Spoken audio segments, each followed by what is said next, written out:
Hello, welcome.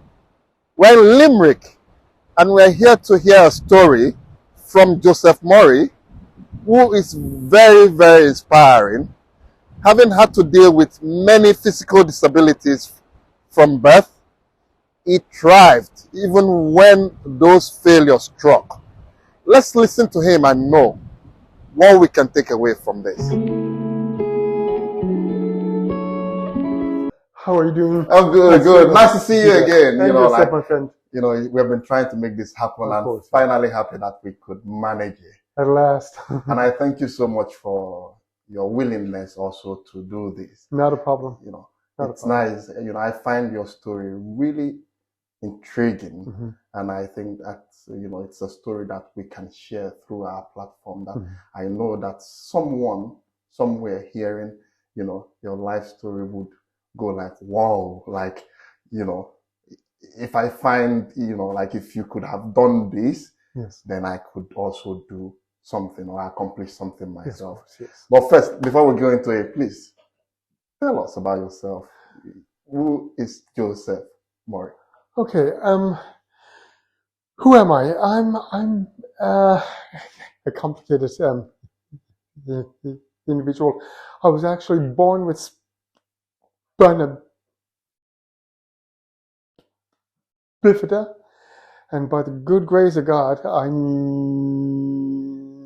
managed to walk away from that when so many others have not. I then actually found I actually had a speech impediment, which is a class 8. It goes all the way up to 10, and mine is 8. So it's bad. But at the same time, my speech has never actually been an issue for me. People proved themselves to be an issue. They had the issues, which I did not. You see, and they went out of the way to make life close to impossible for me. But it was as if I was born with a sense of determination that would just brush these individuals to one side, because I just found them exacerbating, and I just had no time for them, and I would just keep pushing through, but yet to try and get past the prejudices of the 80s was extremely, extremely hard, and I really had to travel out there myself and find my own way, rather than depending on anybody else. Just trying to get an interview. If you were asked a question and you had a stammer, and the interviewer would pick up his papers and just walk out the door. Really? It was really that bad. That happened to me twice. I find it interesting you saying this because, when I met you, one thing I find very appealing about you, the positivity you were emitting, I could, having a few minutes of conversation with you, I could tell that you're a really positive person. So even having to deal with this didn't affect your positivity. No. And that's what I tell, please, how did it happen? Why? Yes. Not? I mean, what kept my positivity up was having hope, and also having an open mind. I mean, I've spent my whole life trying to find a cure for my speech, and in later years, I would also go on to develop a clubbed foot. I mean, why? I didn't need any more problems I had, but yes, the clubbed foot.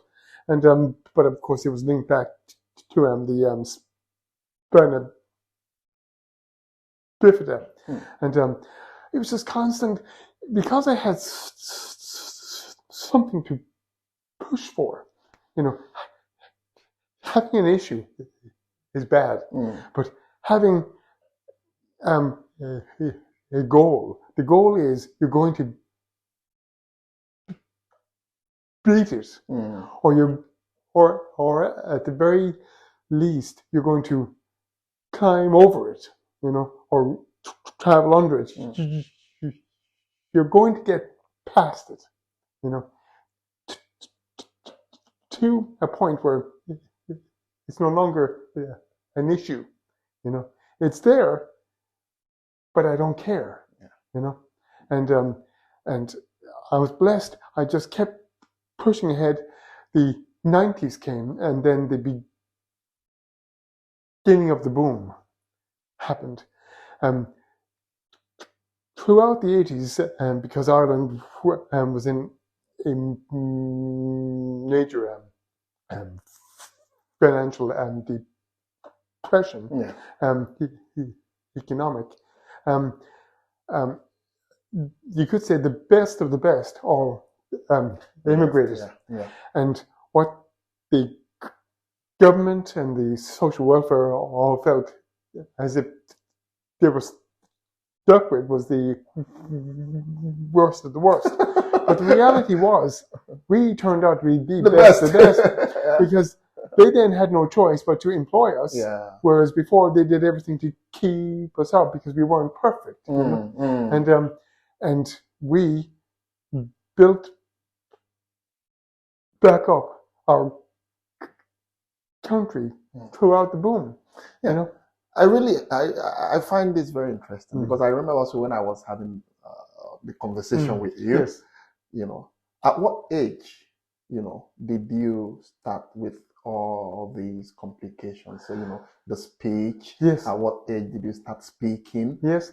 Walking. And, because you mentioned something that I find very interesting. Sure, yeah. Well, my spina bifida was there from birth.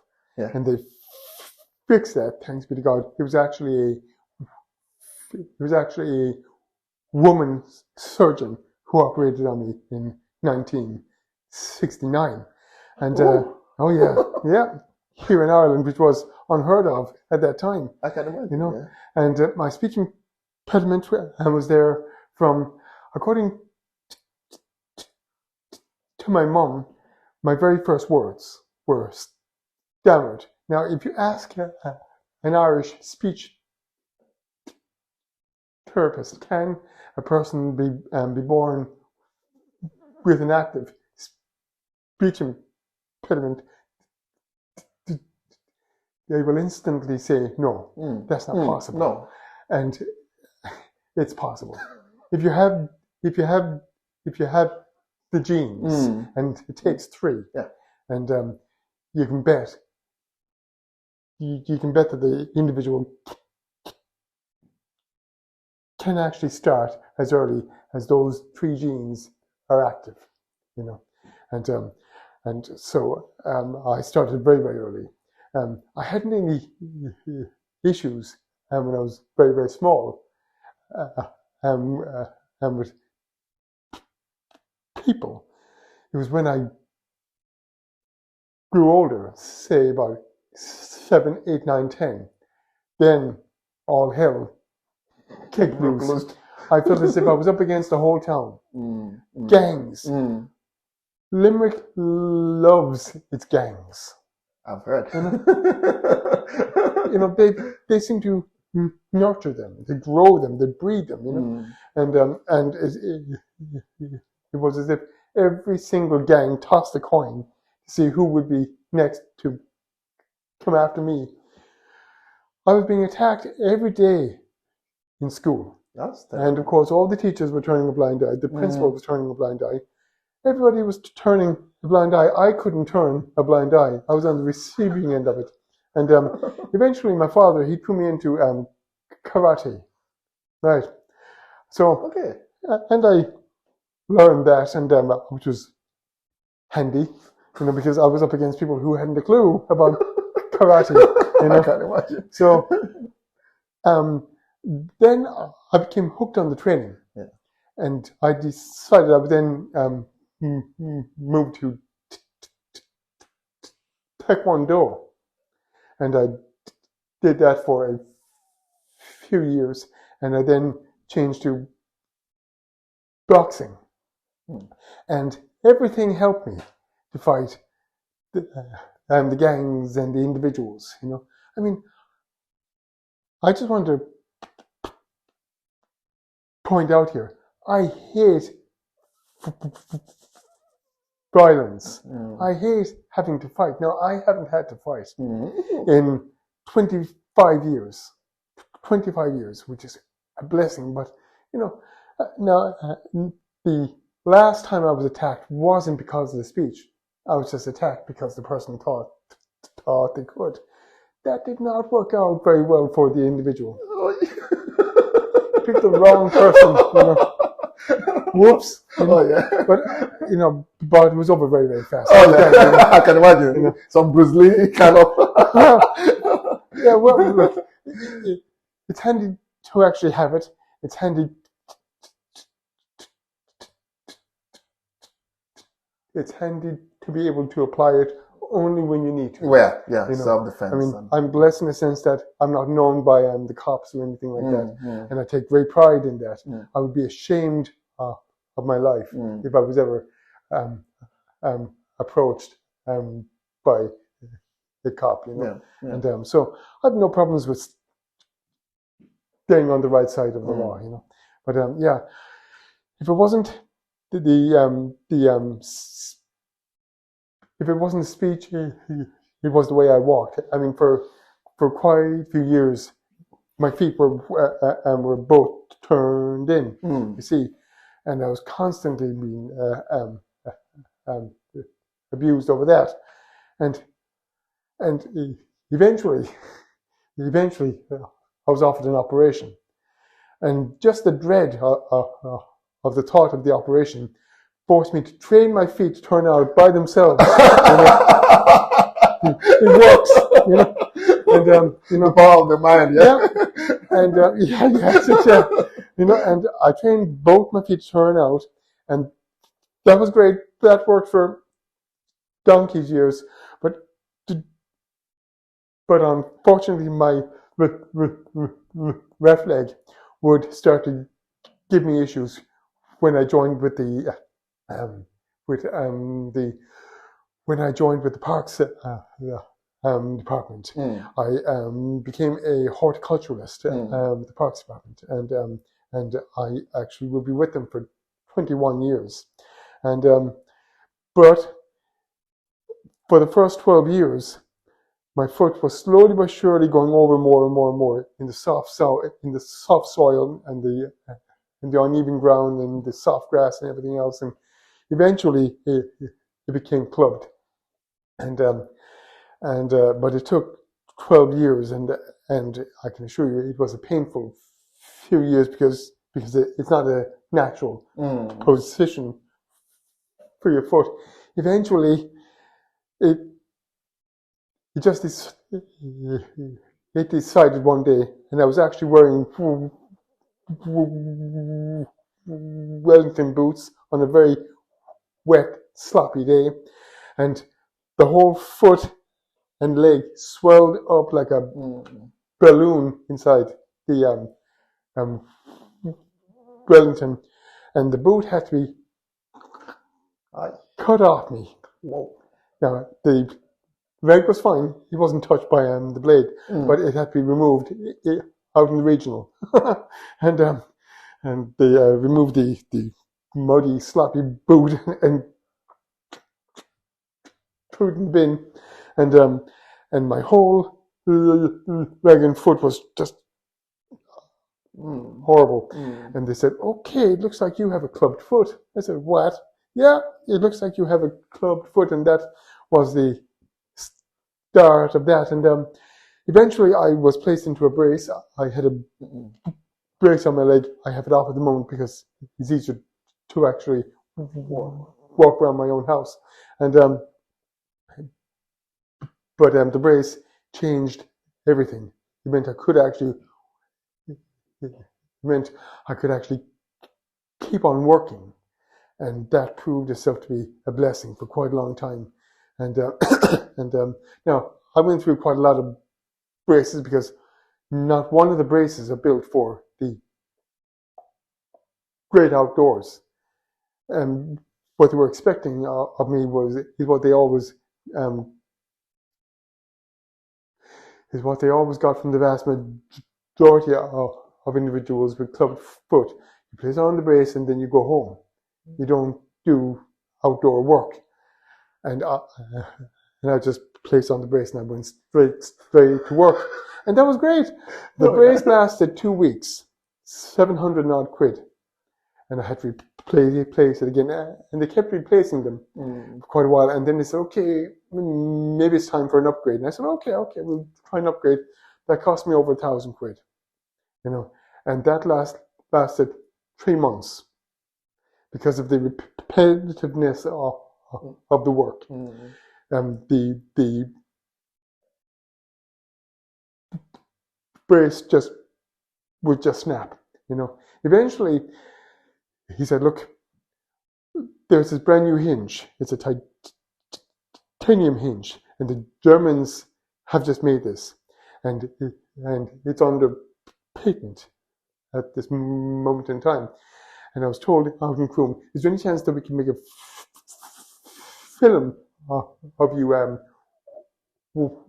walking in your bare feet, so as we can send off this to the manufacturers over there in the hope that they would actually take it out of patent and we could use it in the building of a brand new brace.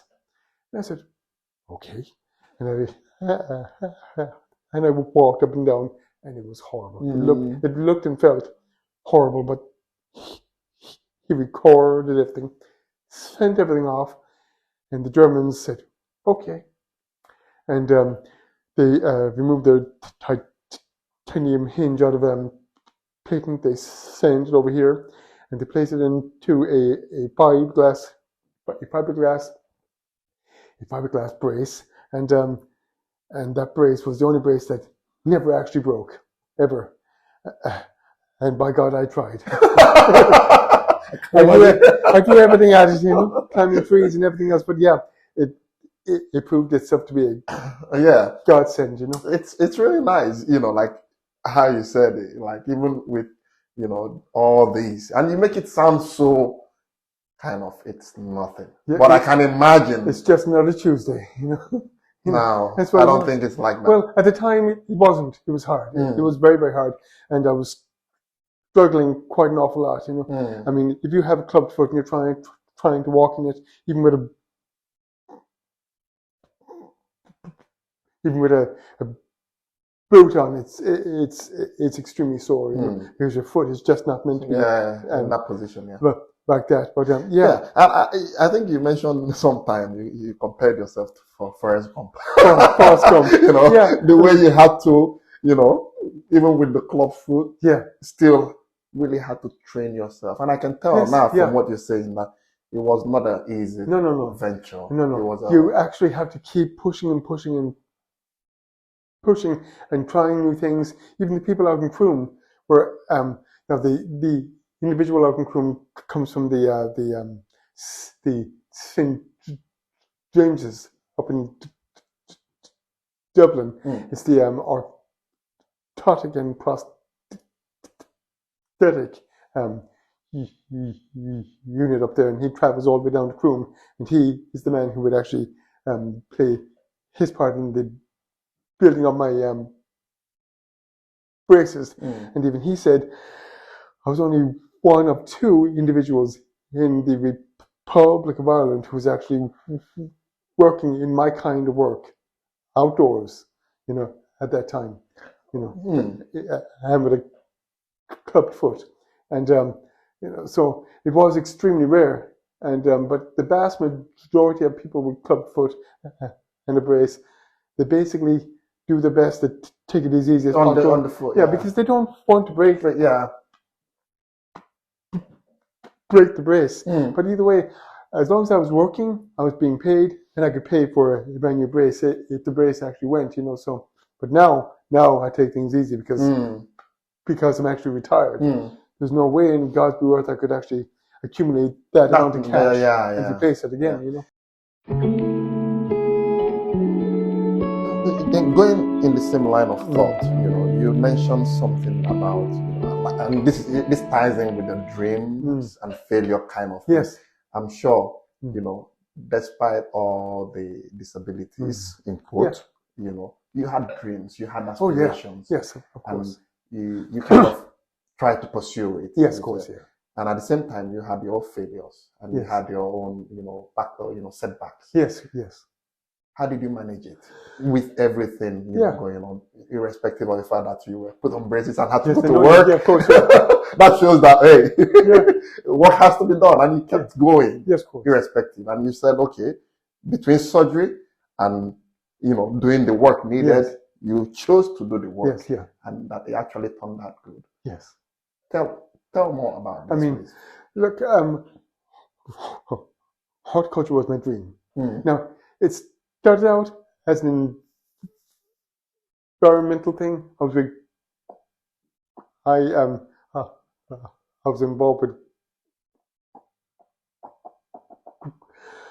involved with Greenpeace and Earthwatch and the Whale Club of the World and the Irish Wildlife Conservancy, but then I wanted to be involved more with the environment, and being involved with the Parks Department meant I would be involved in the planting of trees or the pruning of trees and the plus the growing of plants, and I became involved with everything. I became the main individual who grew the plants for the hanging baskets which hung off every bridge in my town, and the 4-tiered containers which were placed up my town, and plus all of the roundabouts. But everything took effort. Now, we can't place ourselves inside anybody else to compare how much the effort was for anybody else. We didn't have my particular things, but I knew for myself it was extremely hard. I had to give 220% every single day, 110 to the job, and the other 110 just to drive myself along, and it was a struggle and a half, and eventually it caught up with me, in what would become the last 2.5 years of my job. I was to develop a condition called chronic sciatica. It couldn't be the ordinary sciatica. Okay. It had to be the. And what is that? This sciatica is usually caused by the vertebrae being slightly out of place, and they pinch on the sciatic nerve, but it's usually in the back. In my case, it wasn't actually in the back. It was actually down just above my left hip, but we weren't to find out that for about 2.5 years. But yes, having any form of sciatica, anybody will tell you, is extremely painful. And I was still driving myself along at work every day in soft soil, uneven ground, walking up and down hills, push, because up and until then,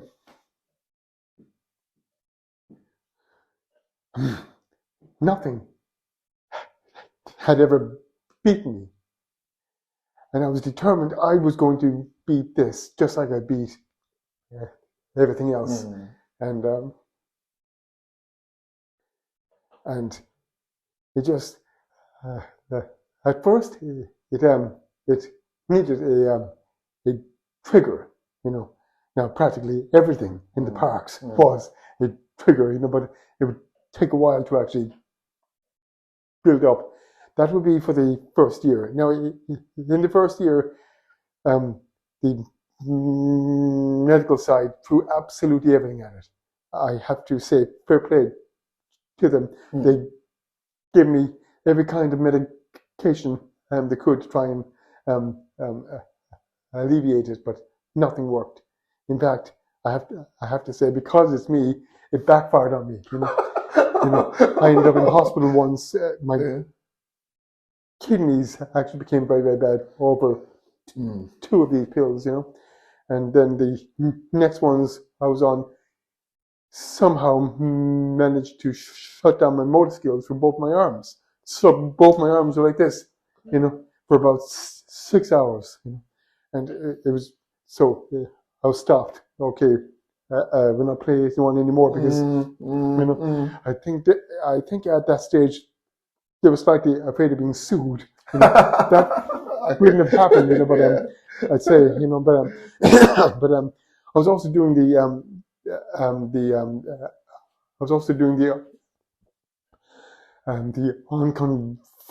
unconventional medicine at the time, and I was trying everything, and again, everything failed. I tried acupuncture, acupressure. I tried chiropractic. I've had every bone in my body cracked in place, and oh my God, and everything failed. Now, everything didn't cause any negative effect, but it just failed. Eventually, in the second year, it no longer needed a trigger. It was just always on, 24 hours a day.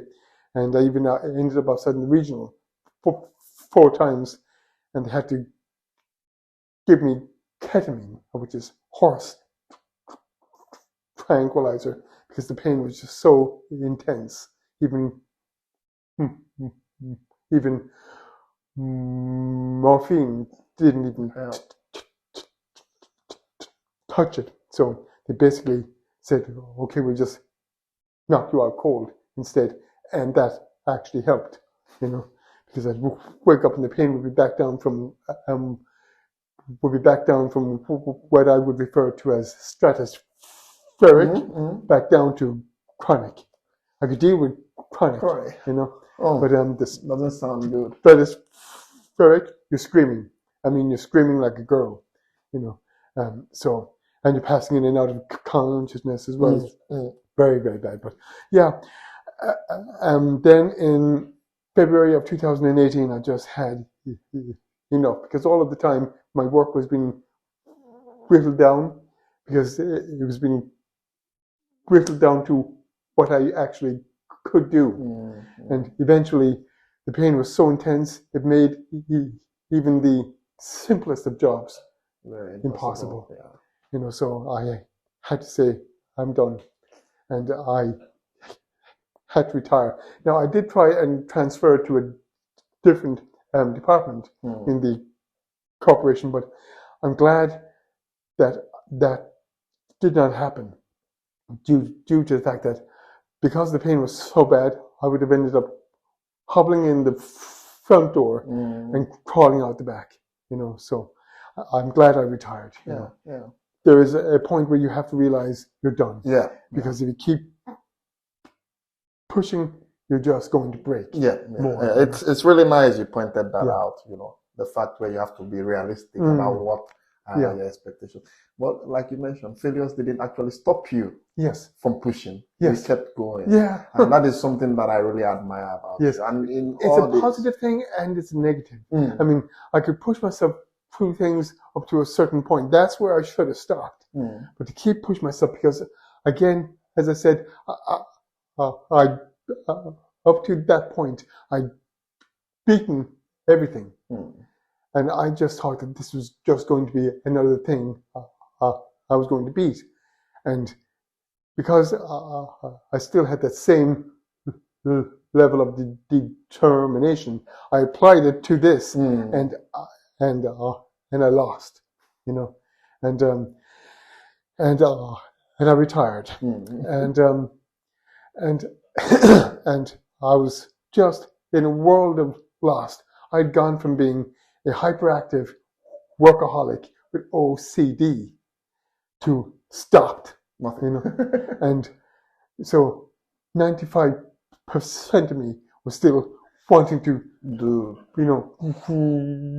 run around and do stuff, and the other 5% in one leg was saying, no bloody way, And something I've always said is that your body is not running a democracy.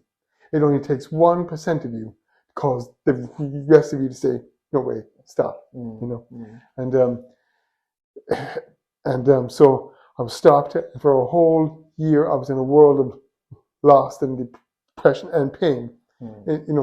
Just because you stopped doesn't mean the pain stopped. It was there 24/7, and because you haven't anything to distract you now, like work, it feels about 10 times worse. And it was close to the end of 2000, and no, actually, it was in January of 2019.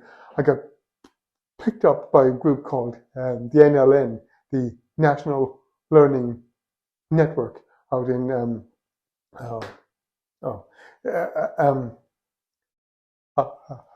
in the oh my God, But and this particular place accepts in individuals of whom have either been born with or would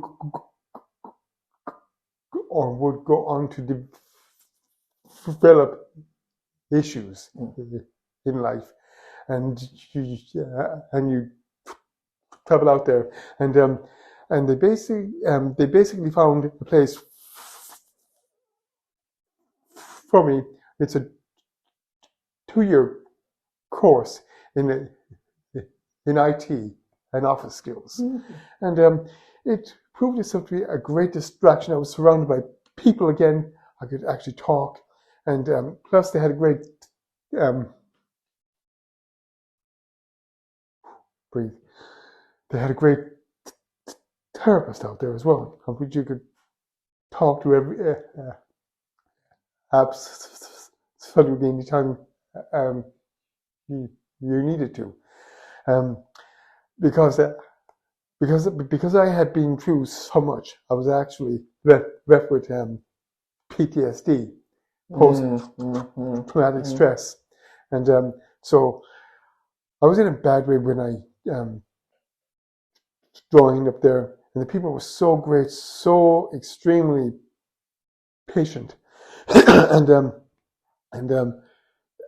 I'd say within the space of about 2 months, I started to come back and come out of myself and intermingle more, and I actually started to do a thing called laughing, which was strange. It was strange, at that stage, because now I still had the pain, but I was able to laugh. I was able to express myself again, and that felt great. 6 months in, we had our first break, right? And from the NLN, because they have holidays out there. It was only 2 weeks, but it was great. And anyway, I was in the sitting room, and I was in pain, and I was watching a program on the TV, and next the ads came on, and I was there, as you would be. You'd be waiting on the ads to be over, so as you could resume your watching of the program. Next, up pops one particular ad from Holland and Barrett, and they were advertising the wares, vitamin C, vitamin E, and right slap dab in the middle of them was a thing called CBD in pill form. And I said, you know what? I'll try that. Now, I tried everything you could possibly think of. I even tried smoking hash, in the hope that would actually stop my pain. It didn't. It made me as high as a kite, stupid high. I don't know what people find alluring about being high. It's just stupid, you know. And plus, I also tried the oil, the CBD oil. I might as well have used it as a salad dressing. It was useless on me anyway, you know. But I know it has helped quite an awful lot of others. But then I decided I'd try these pills. Now, I was traveling in the following morning with the frame of mind of, you know, I was going to try these, and these would be just something else I would have tried, you know? And because everything else failed, I was expecting these to actually fail as well. But I wanted to have tried everything, and I went in, and I into Arthur's Key in town, and I found the exact ones which were advertising. I brought them down. I placed them on the counter.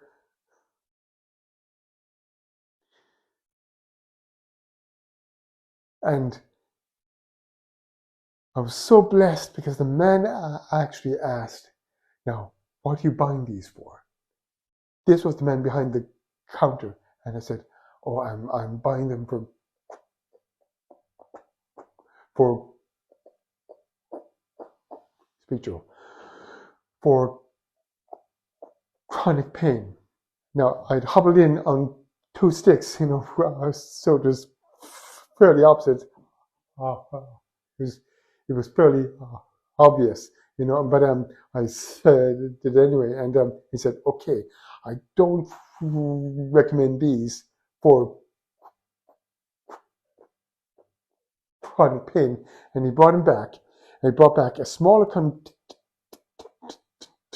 container with a very faint light green name called Herb. You see? And he said, "I highly recommend these." And I said, "Okay, try them." Now, the container I picked up first was large. It had bright red and yellow and green letters. It would be the one you grab first because it was, you know, it was showy. You know? But this was innocuous. It was smaller. It had fewer pills. But my God, I took one. It said, take one each day. I took the first one, and I went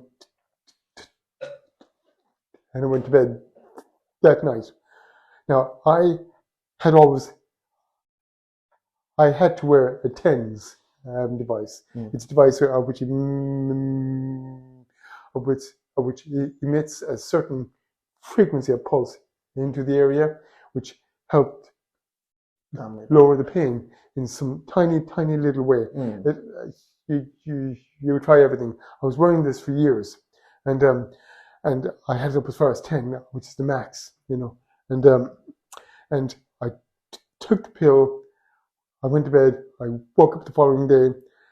I placed on the TENS, and I found that I could only place it up as far as 8. And I said, "That's strange," because I found if I pushed it up to 10, it hurt, you know. And that was the first time it ever hurt. So I lowered it down to 8. And I thought nothing of it. And then that day I took the second pill. That night I went to bed. I woke up.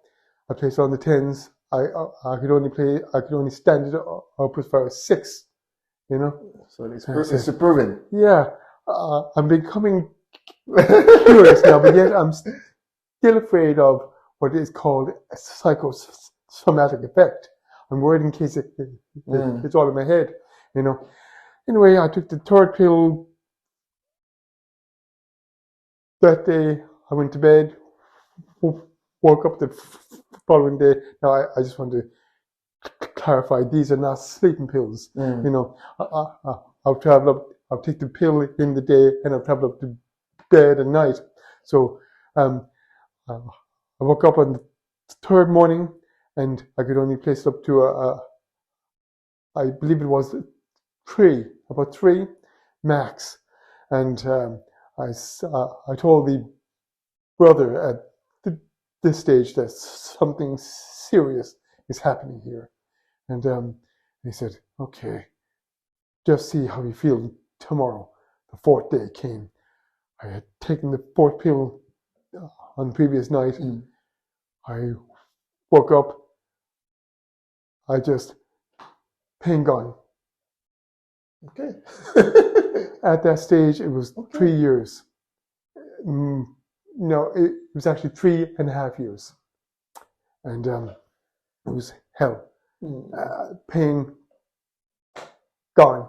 Hasn't been back since I was taking the CBD pill up until June of last year, June of 2020, and things started to go wrong then. I started to lose all feeling in the leg. So they determined that more of a blockage or some more had piled on to the sciatic nerve. But unfortunately, they weren't able to operate on it when I had pain because of this spina bifida, because of the amount of really bad nerves I have back there. So when this started to happen, which was the complete opposite, is where you're losing feeling in your leg, they again weren't able to operate because of the nerves in the lower spine, which they've operated on, and if accidentally cut, could actually damage. Actually, it could actually kill me. So any operation was off the table. So they placed me up for.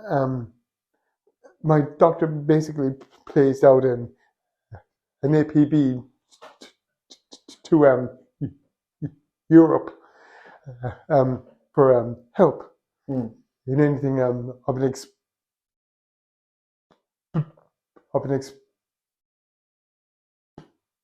experimental nature, something that would not involve slicing of the skin, no invasive surgery, and that was in August. But we didn't actually by October. I was down by the feeling in my leg was down by 25%. We didn't get a hit to our plea until early December, and then they started to come in. We got 3 hits: one from England, one from Germany, and one from France, and we told them about each other, and they basically decided to make a plan.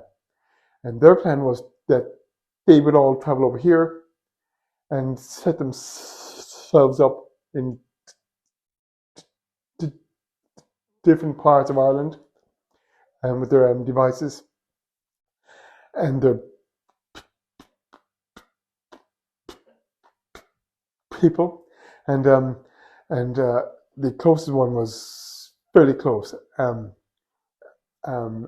I can't actually reveal too much about it because I was asked to sign a non-disclosure form. I chose the closest one first.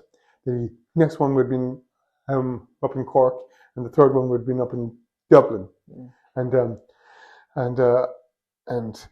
But basically, it took 3 weeks with the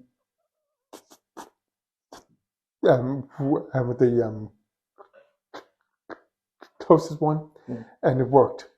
it unblocked absolutely everything, and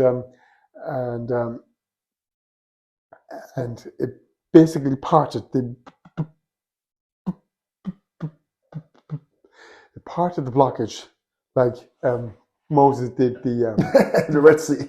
yeah, exactly, and I was actually worried in case it would actually close up again, but I just happened to suggest that, is there any chance that they could actually have a masseuse actually massage it apart further, so as it would not actually fall in again. And they said, "Oh yeah, okay." Now the room was filled with brains, and they didn't think of that little detail, but that small little thing is what was, because sorry. Yeah, it helped. Right? Oh yes, it did. Yes, that changed everything. If we bring it down to this, okay, I really find it interesting. Linking the dreams, the failures that you have. You found that you tried many options. Even at some point had to let go of the job that you love. Yes. Bringing it all down to what was the push when because this happened over a long period of time. What kept driving you to achieve, or want to be that person who would not be, brought down with their problems or failures, but will go ahead and pursue at least to the best of your ability, your dreams, what you really want to achieve in life. Yes. What is the takeaway? What's the recommendation? I mean, how would you put it all together? You look. The people spend too much of their time lying down and just accepting the bad things, and they just allow themselves to lose hope. You always have to have hope. You always have to have an open mind to try new things. You cannot afford to lie down on you. It's your life. You have to love yourself enough to fight for yourself, because if you don't, no one else can. It's like trying to make an alcoholic stop drinking.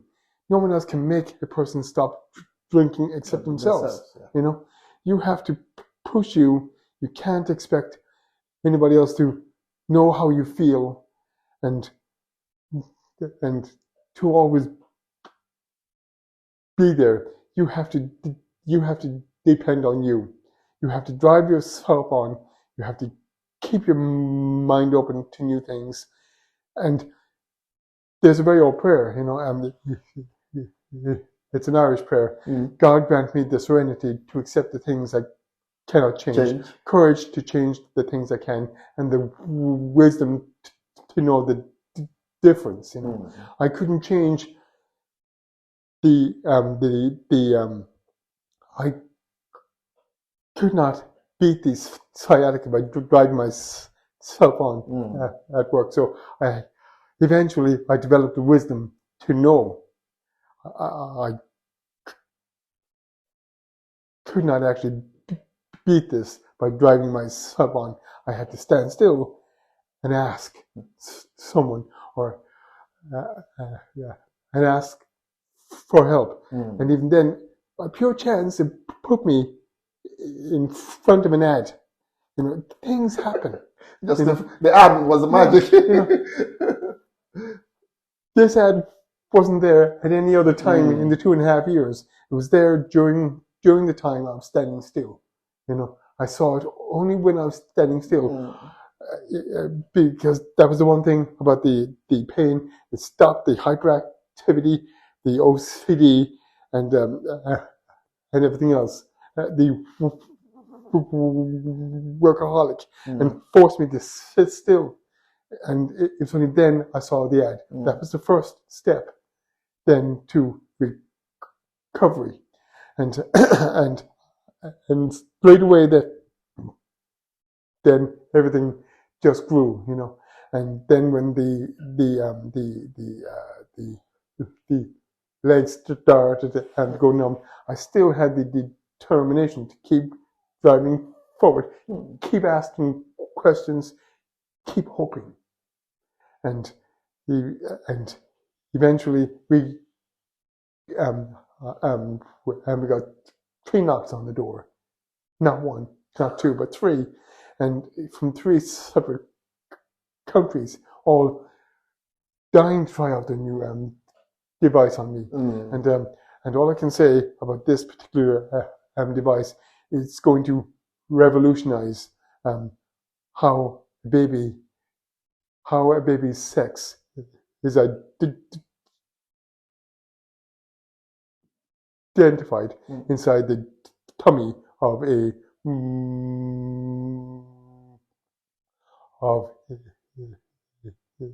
its mom. In time it'll be out there. But yeah, and plus the actual treatment itself is going to, because my issue was so specific, I don't know how they're going to apply it. The treatment was totally separate to the other technology which I saw, but it will actually revolutionize a great deal if they can find a specific purpose for it. And straight away the feeling came back to my leg, but they had to knock me out straight away. Because if you've been ringing on your arm for a period of time and the arm starts going numb, and then the life starts to come back, you can feel slightly You feel uncomfortable. good, Yeah, and that's only after a short span of time. If an appendage has been numb for a few months, but when life starts to come back, it is excruciating. So they had to knock me out straight away. They kept me out for quite a while, and then they took a chance and they brought me around, and everything had dissipated, and life had returned. You know that feeling? I could feel it. Yeah, I could walk again, and it was great. Yeah, I can imagine. There was a very old. Again, I resort back to the Bible. God helps those who help themselves. If you keep helping yourself, you will be helped. I like the way you ended that. Like you help yourself. Yes. And, let the universe and everything do the rest. That they can do, and it's really important to know that. So on our part, keep striving. Yes. Keep trying. Yes. Keep pushing. And keep hoping. Irrespective of the failure. Yes. Keep hoping. Yeah. And one day, it might not be perfect. Yes. It might not get you, to that very point, but it will take you somewhere. It will, of course, yeah. And that's really, and I really appreciate, really appreciate the effort in telling this story. No, but because the idea is that someone out there hearing this would go like, if Joseph could do it, who is me? Yes, very, very true. I can do it, and if you think about, someone, of course, we all have our various problems at various degrees. Yes, of severity. But we can learn from the stories of other people who have actually gone through severe pains, severe inconveniences, and you would see them keep that positivity and their dreams alive. And this is something I really appreciate on your part. And I'm sure this is not the last time we're going to be talking about this. I hope not. I hope not. We're going to be coming back to your story and see how we can use it to help build people and help build anyone who is really trying as much as possible to make it a better place for themselves. Good. Thank you, Joseph, for this. I really appreciate this, and I like your inspiration. It's been great. Thank you so much, and I'll see you again. Very, very